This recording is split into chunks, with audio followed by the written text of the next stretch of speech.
What up? It's your boy T-Man Reaction. First, I gotta let you know, I apologize ahead of time. I did plan on doing it later on yesterday for Films Friday, but then I was pressed time because we had a busy day trying to get stuff, food, and dinner for me for everything. Then I had had my gig. Turned out my gig got rescheduled. That was all. So we just took a day for us to spend time with me and the wife. So anyway, so I apologize I didn't get this done yesterday. But anyway, here we are now. We're gonna get this going on with the kill count reaction as well too. And this is going to be a break week anyway. No polls, nothing like that. I always call it a free week as a verse in case I do like a poll or a kill count that came out, whatever. Or I just feel like doing a kill count I want to do. But anyway. We're gonna do a follow up of last week's poll week winner, which was Puppet Master. We're gonna check out Puppet Master 2. Now, according to James Denise from the Puppet Master video, that the later sequels, the third of three sequels, not the straight DVD sequels, were good. So I'm gonna check this out as well too. The last one was crazy and everything. So this was a underrated franchise in the horror genre that not many talk about as big as the big three of Freddy, Michael Myers, and Jason's, or the Fab Five. There was good Pinhead and Chucky, as well as the other ones like Ash and many others. But anyway, this is and Ash and Leatherface as well. If you had that as well too. No, because like so, it's the Mount Rushmore or the more notable ones, but Puppet Masters or what was the characters or horror genre, the horror title in general. Nobody's talk about this as much. You hear about it, but either way. So we're gonna continue this with the Puppet Master 2. So without further ado, let's check it out. Sorry, I got a wipe. I just woke up. Hey everyone, real quick update for you before the video begins. Oh, before I do that, let me make sure I'm on the right internet because our internet finally came back up. So give me a second. We might get a little interruption.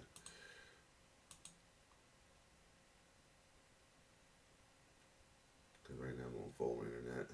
Yeah, yesterday, I guess the other reason why I didn't do this yesterday because the internet in that area, they had nickel hours for damn near a whole day. So yeah, so let's keep going.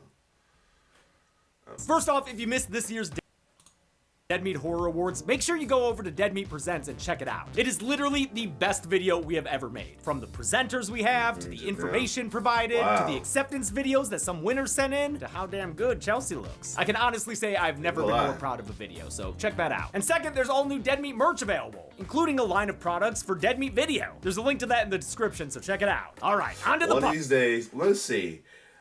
Let me see if these things are long though. One of these days, I'm gonna pause too because I want to make sure the video is caught up as well too. So give me a second. I'm bad to see. Yeah, it's done. That thing like almost an hour and almost the end of 2 hours. I'm good on that. I just want to see one of these days I'm gonna react to them, but it depends on the time of the day I have. I mean, and well yeah, let's keep going.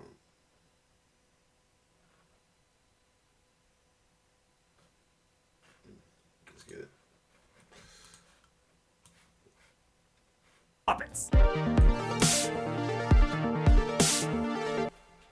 Welcome to the Kill Count, where we tally up the victims in all our favorite horror movies and show you how they were made. I'm James A. Janice, and today we're diving back into the trunk with Puppet Master 2, released direct-to-video in 1990. I covered the first Puppet Master last year and had a fucking blast. This is exactly the kind of series I started the Kill Count for. I said I'd do another if it did okay, and it kinda did, but mostly whatever. I'm doing some for me nowadays. Views be damned. Still, I hope y'all are as pumped as I am to get back on the Puppet Express. Woo woo! Especially since it's only our second stop out of as many as 15 if you want to ride it that long. And if you include reboots, recaps, crossovers, see them hanging out with the demonic toys, and spin-offs, which you gotta include because one of them has Laura Dennis, aka Allie, aka the world's biggest and sweetest puppet master. Wow, that's awesome. She ended up being that one. That's awesome because I think that was so. It must have been made after her episode of What's Your Favorite Scream Movie. That's awesome right there, yo. For real. Where my camera at? I hold on a second. I can't find my control. case I'm looking at y'all. Yeah, that is awesome right there. That Allie got picked up for that. That's pretty cool. As Lavender Drake, Liv, who was her favorite was Chucky. She ended up being on the Chucky series, on an episode getting murked by Chucky and as well too. Hell, if some of the ones they did made down the line or reboot of, Jay could be on one. I forgot who else did appearance. Anyway, maybe I forgot who else did what's your favorite scary movie? Dreams come true. Let's keep going. Fan. I'm so happy for you, girl. Or as a wrestler term, long-term storytelling. First Puppet Master was a little light on the puppets and heavy on the Giallo influence. For the sequel, Full Moon Maestro Charlie Band took things in a different direction. First off, he knew we needed to see the puppets more, including the new one, Torch, the hottest puppet around. So to direct the movie, he hired David Allen, the Oscar-nominated special effects artist who helped design and create the puppets in the first place. Here, Allen was aided by a larger effects crew to give us fewer puppet POV shots and more shots of PO'd puppets. For the screenplay, first-time writer David Pabian was told not to worry about anything that happened in the first film. He decided to make the sequel totally tonally different. Instead of Hitchcock and Giallo, it's more gothic Universal monsters. There's still some weirdness to this movie compared to the later Puppet Masters. Most notably, Andre Toulon's a total dick, whereas later he'd be depicted as a warm, fatherly figure. But it's much closer to what you want out of a movie called Puppet Master than the weird original. And regardless of merit, I still love it. It's Puppet Master, so I hope you enjoyed this return to the franchise. How many... James! Here we go. James, are you there? Puppet James? James, yep. Is that you? Yes, finally. I've been trying to reach you. I've been abducted. I've just gone out to get you a gift for Father's Day. A gift? Like, from today's sponsor, Raycon? Of course from today's sponsor, Raycon. I was going to get you a pair in my favorite colorway, forest green. But then these guys showed up and started asking all these questions, like, how are you talking? How can you be alive? Well, I wonder that too, but I mean, your ideas were sound. After all, Raycon's everyday earbuds are the perfect gift for dads. With a 32-hour battery life, alongside a quick charge that gets you 90 minutes of battery in just 10 minutes, they can carry you through a long workday. By the way, in case you wonder why out of them I let the advertising slide, because half to help them, get ready to play certain kill counts without having to do the censors, because that's what I did before though, but still YouTube got stricter and pump you up at the gym, and finally, help you unwind with your favorite tunes. I mean, that's what makes them my go-to earbuds after all. I've been getting into funk recently, and they're perfect for appreciating Marlena Shaw and Curtis Mayfield at their best. Yes, we all know Raycons are great, but how does that help me? Well, have your abductors gotten anything for their fathers? Because we can earn their trust by telling them how Raycon's newest model offers multi-point connectivity, active noise cancellation, and an ergonomic design to fit the widest range of ears. Yes, and we can give them an exclusive discount on their order. Yeah. Wait, am I your dad? We don't have time to over-investigate. Yeah, you're right. Tell them if they let you go, they can go to buyraycon.com/deadmeat to get and another Mrs. Advertisements is very, very funny when you do it. 15% off site-wide. Brought to you by Raycon. Will Toulon set a good example for his puppet pals, or will his malice lead to a marionette of gross murders? Let's find out and get to the kills. The movie begins with a production car that got me pumped as a kid, I tell you what. In Shady Oak Cemetery, Shady, not Shelby. Don't sue him, Stuckman. The body of Andre Toulon lay, until it's dug up by Cenobitty Pinhead and his puppet pals. Jester, Leech Woman, Tunneler, and Honcho Puppet Blade. With a little bit of life juice, it's alive, and reaching out for that title card, 2! Roman numerals, not Arabic. Perhaps taking uninspiration from Friday the 13th, the sequel's credits are the same as the originals. White text, black background, and Richard Band's all-timer of a theme.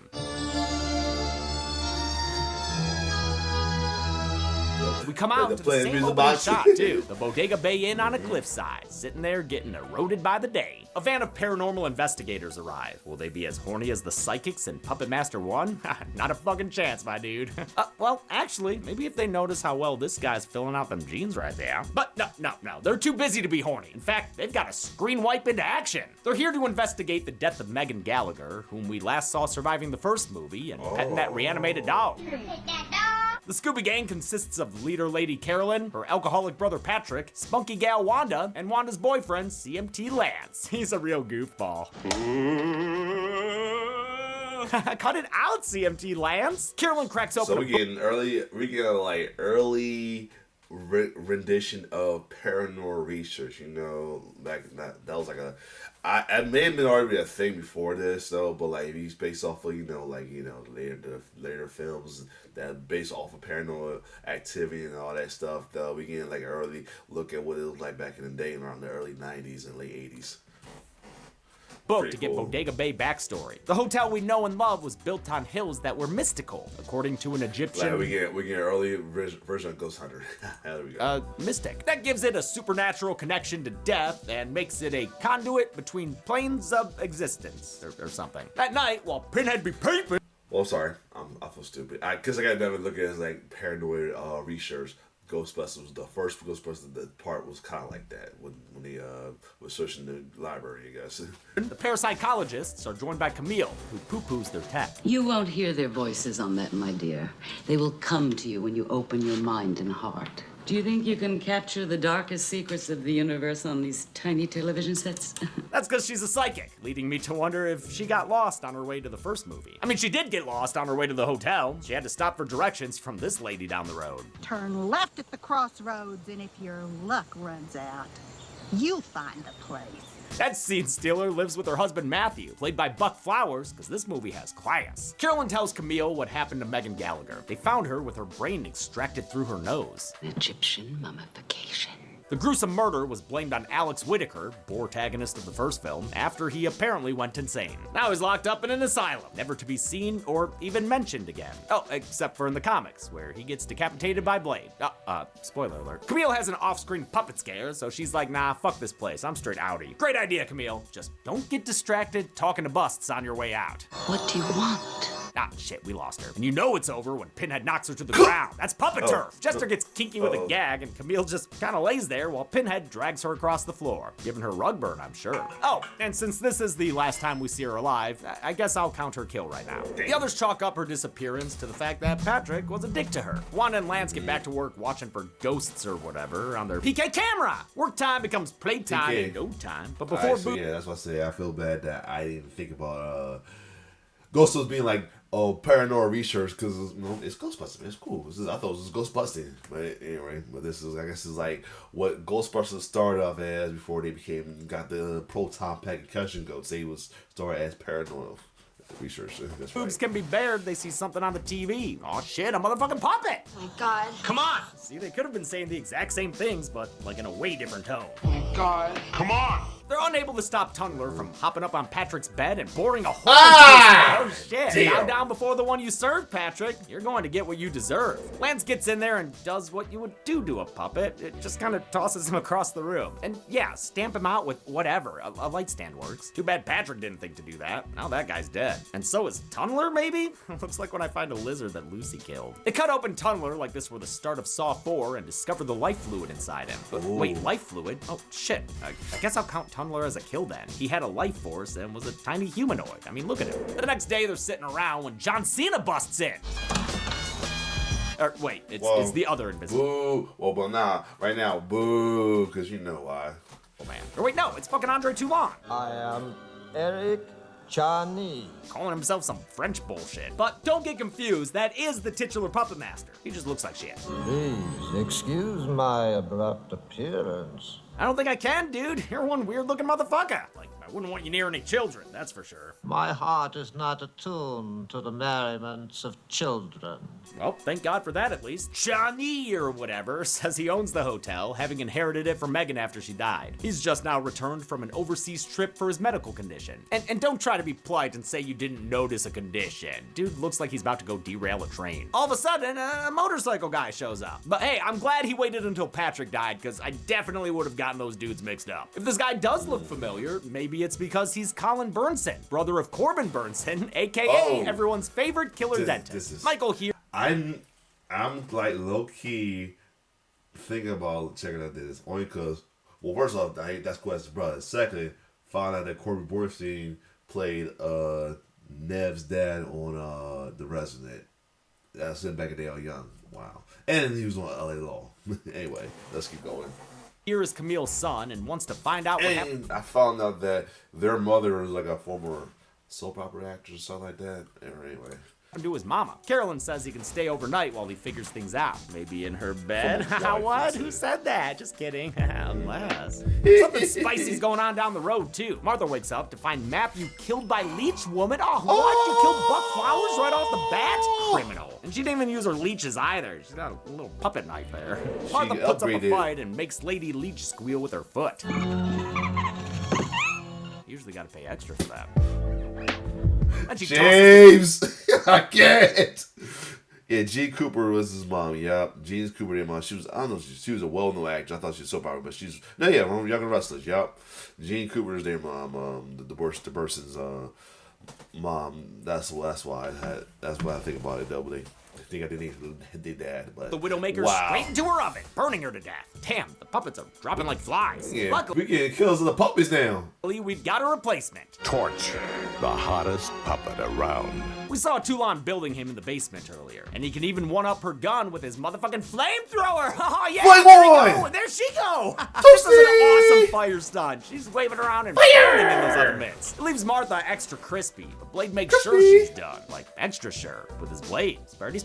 Quick shout out to stunt woman Janet Lee Orcutt for doing that fire stunt. You know I love to see it. The not dead puppets return to Toulon and tell him Leech Woman didn't make it. Her death was actually mandated by distributor Paramount. They told Charles Band to replace her because she was too gross, which fair she is. Still wish she stuck around longer. It's fair. Fair. Her that. If I didn't get so desensitized to horror effects, the thought coming out of my mouth would have creeped me out. I ain't gonna lie. Yeah. I know. It's still his job, but still just. Martha meat, but Toulon says it's too burnt to be any use. Well, then why'd you make a puppet with a flamethrower, dude? Torch, the hottest puppet around. Apparently, he needs human flesh to make more life force juice. They're running low, but if they can secure more, Toulon can be restored to his former glory, and the puppets can keep living under his control. Another half century as Toulon's miraculous stringless marionettes. Yeah, Chester seems thrilled about that. Looks like they really love living in that musty-ass trunk, too. They had a bigger crew making the puppets this time around, led by David P. Barton, who got his start with the legendary K&B Effects. He and his team at Modus Effects made all the usual puppet variations. Rod puppets, cable-controlled puppets, radio-controlled puppets, and stunt puppets that they could abuse. Thanks to Joe Vicoville and Mark Rappaport, there was even a torch puppet with a legit working flamethrower arm. Holy shit. The movie detours into Andre Toulon backstory. This is the start of shit like this, if you don't count the first movie's opening, and it is going to be explored a whole bunch in the series, often to contradictory degrees. I mean, it's already fucked up. This movie's headstone says Toulon died in 1941, when the scene in the first movie clearly stated it was 1939. The series goes with 1941 going forward, so, retcon, I guess. But now we're back in 1912, the year the Titanic sank. Toulon was in Egypt, putting on boring puppet shows until a wizard-looking dude set that shit on fire. The guy showed him his own little goblin puppet, who I'm shocked doesn't appear to have a name, at least according to all the fan wikis I briefly checked. Puppet Master fans, you're letting me down. Look at Star Wars, man. Every Gleep-Glop in that bar has a name and backstory. I could tell you all about Carduce Malat, aka Labria, if you want to make him sound vaginal. But you're telling me this pierced ear, onion-headed guy ain't even got a name? That's just lazy. At least Wizard Guy maybe has a name, if you count a comic book that calls him Ahmed El Eskander. God, I'm probably butchering that. Alright, turns out upon further inspection I was wrong. The Full Moon Features fandom wiki has a name for this guy. It's Jin the Homunculus. Alright, you don't need to leave comments, let me know the name. It's right there, I see it. My bad. That was my bad. Toulon. You gotta love the follow-up videos for that dance floor too. I need to start doing that myself. Just as the wizard's puppet life force at the behest of Helen Lovejoy. Do it for the children. Actually, it's his beloved wife Elsa, played by Elizabeth McClellan, who also plays Carolyn, which is why Toulon thinks that she's a reincarnation of his love. Elsa becomes a whole thing in the later movies too. If you like dumb lore, this is a great series to get into. The reincarnation angle was writer David Pabian's way of honoring the mummy, his favorite Universal monster. That's why he kept and expanded on the Egyptian mythology briefly mentioned in the first film. Back in the present, Toulon tries to rizz up Carolyn while she's hanging out with Michael. He offers them both good health. We shouldn't want to see her injured or yourself Shit, unhappy. I would assume that Hell is possibly the fire girl, or it could be another surprise. Happily maimed or disfigured. Thank you? Man, that guy's fucking weird. Was he trying to be steampunk or something? Oh shit, did he hear us? Yeah, hi! Toulon is played by Steve Wells, who only gets to show his face in the flashbacks, which also featured Charlie Band's kids in a cameo. The rest of Wells' performance required hours in the makeup chair, which is certainly commendable, but I still don't know why he chose to play this French character with a German accent. Yeah, I suppose it indicates a weakness of character. He looks Fuck, why are we in the familiar. woods all of a sudden? He Oh, looks probably familiar. for like a random kill scene? Sure, let's see. Oh, wait, hold up. Yo, that's a kid. Did we just cut to a kid killing scene? Maybe the kid is shitty? Die, Nazi scum. Nah, man, that Ooh, hold on. First thing first, correct. Is that I'm trying to see. Okay, remember now. I see they had a dude that played him on here. Hey, Stephen Wells. But I gotta see him stuff. Guess not. I thought I seen him other stuff though. Hey, Addams Family. Yeah, I think I remember that Addams Family. Let's keep going. gets cool. But that doesn't stop Torch from stepping out to make a name for himself. No. The kid likes Torch's look and gives him a full inspection. Your teeth are a fine caliber, sir. But he gets a little too yelly and way too whippy. So Torch aims his namesake arm and fries the kid to death off screen. Carolyn and Michael have a beach date where he talks. Here's the thing. You know, I feel like kids get killed, but at the same time, you probably get low key. That would come to him a little cool, but you know, I feel like kids get killed. Yes, I know that's what it's and someone might not know what she's about, but you know, I still feel like kids getting hurt. I love kids. I love the kids. I like so many wrestling fans. I love the kids.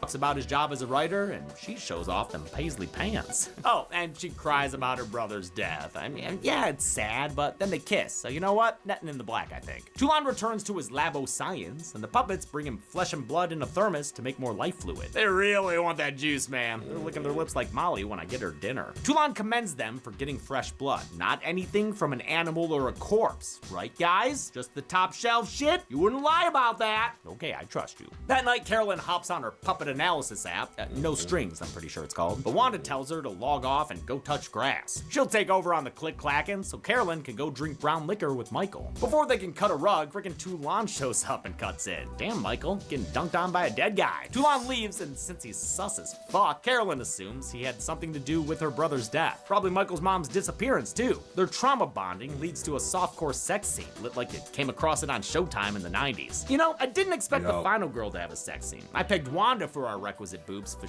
okay, yeah, that's right. She had boobs written all over her. She and Lance just had sex. And for some reason, it always stuck with me that she got mad at him for wanting to take a shower. Don't take it personally. No, it's okay. I'm used to guys hosing off afterwards. Good night. Lady, why are you... What's wrong with that? Like, he want to be clean. I guess they take it as they're washing off the work like it's nothing. I guess, I don't know. This ladies sometimes can be odd sometimes.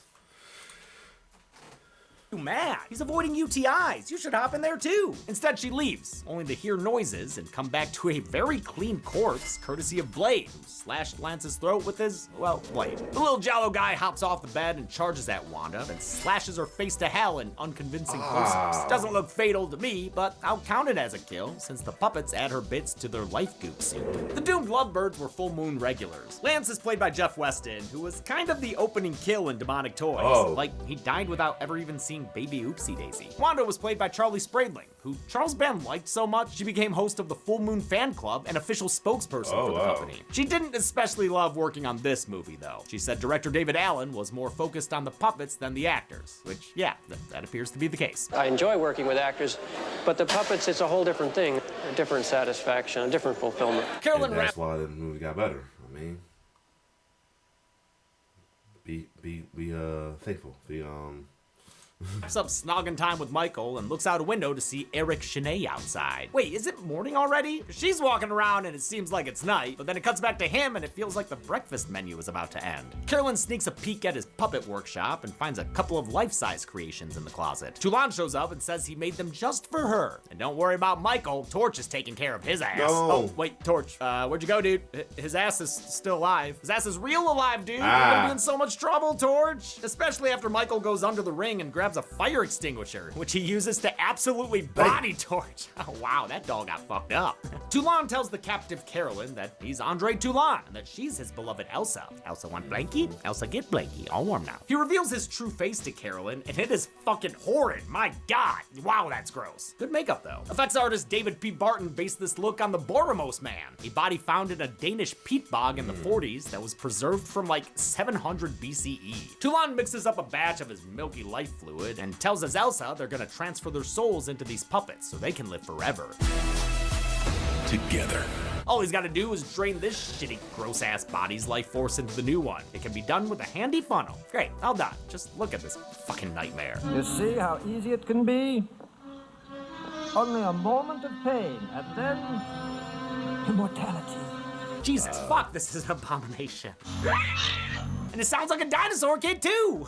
Actually, that weird hiccup is because of the animal blood and or brains his puppets have been giving him for the life serum. I guess their real victims kept getting too burnt. Huh, wonder why. Torch the hottest puppet. So they grabbed roadkill or some shit. Man, the puppets are kind of useless, honestly. Like, Michael beats them all up, no problem. I mean, sure, they deal some psychic damage when they taunt him with his dead mom's body, but he still winds up throwing Blade down the laundry chute, so who cares, right? I don't know why, but Toulon reveals he never planned to keep the puppets alive. He just wanted Carol Elsa, whom he's going to transfer into puppet form now. Thank you. But turns out she's a spitter, not a swallower, and also Michael's here. Hey, yo. To save the day with his bare hands. Amidst the commotion, the puppets steal the life force from Toulon and knock him to the ground. Oh shit, you don't want to be down there, my man. I tell ya, it's puppet turf. As Michael unties Carolyn, the puppets turn on their master, which, yeah, is pretty much exactly what they did in the first one. Like, it's the same thing. It even started with the bad guy stupidly getting mean towards his puppets. Just keep the puppet pals happy, bad guys. It's an easy win. The good guys get away as the puppets bash this bogus Brahms. They splinter him down and spill green blood all over the place. The puppets surround him and Torch comes in to flambe with final flames Andre Toulon, who goes out with another awesome fire stun. Oh, now he's out the window, now he's in the air! Oh man, that's great. The puppets gather around Camille's body and eye that spare unused puppet. Take them both to the Blueprints workshop, friends. Michael later buries his mom's body, but he mentions that they found it moved. And that's because the puppets put its life force into the puppet meant for Camille, creating another atrocity. We'll have lots of fun. God, this series is fucking weird. The movie ends with Camille and the puppets going to harvest blood from a juvie prison or something? I don't know, man. It's literally never addressed or acknowledged again in any of the sequels. How many lives went on too long before the puppets cut their strings? Let's find out and get to the numbers. Just as soon as I can figure out how to get to them. Oh, hey, farmer lady, do you know how to get to the numbers? You're back on the highway, turn left at the crossroads, and if your luck runs out, you'll find the place. Okay, thank you. You know what's good for you, you stay away from the numbers. They say Satan's got a pie chart in there, and brimstone comes out of the chimneys at night and it smells like roasted entrails. You ever smell roasted entrails, lady? No, I haven't. Also, I'm a man, but thank you. And thanks for not spitting at me, at least. Oh, come on! There were 10 kills in Puppet Master 2, with the victims consisting of 5 human males, 1 puppet male, 3 human women, and 1 puppet leech woman. That gives us a pie chart that'll get splinters in your mouth.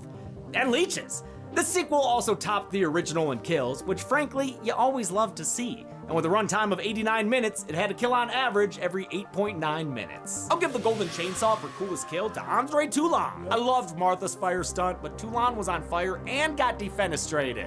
What a one-upper. Dull Machete for lamest kill will go to Camille, dragged off screen with a bewildering lack of resistance. And that's it. Puppet Master 2 came out direct-to-video in 1990. The next 3 movies are probably the fan favorites of the series, so hopefully I get to them sooner rather than later. But until next time, I'm James A. Janice.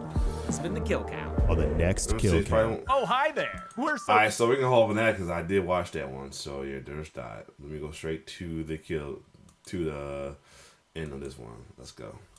back there, it's Six Shooter. He comes in the next one. I think the next 3 are the fan favorites because it's got nice Andre Toulon. The next one actually takes place during World War II, and it's Andre Toulon and his puppets fighting the Nazis. So, I mean, that's pretty fucking fun. You guys want to see that? Let me know. A lot of exciting stuff happening here at Dead Meat, which I feel like I'm saying all the time, but it's true. A lot of traveling this year. A lot of conventions and live shows. If you want to stay on top of that, make sure you subscribe to our newsletter. You can do so at the bottom of our website, deadmeat.rip. Alright, so there you have it, though.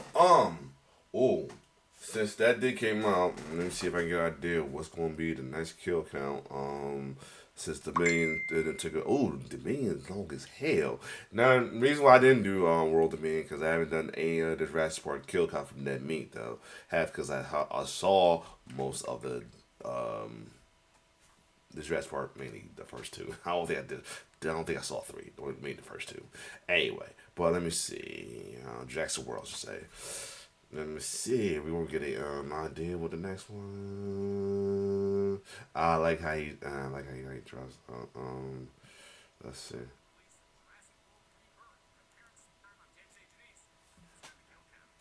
Here we go.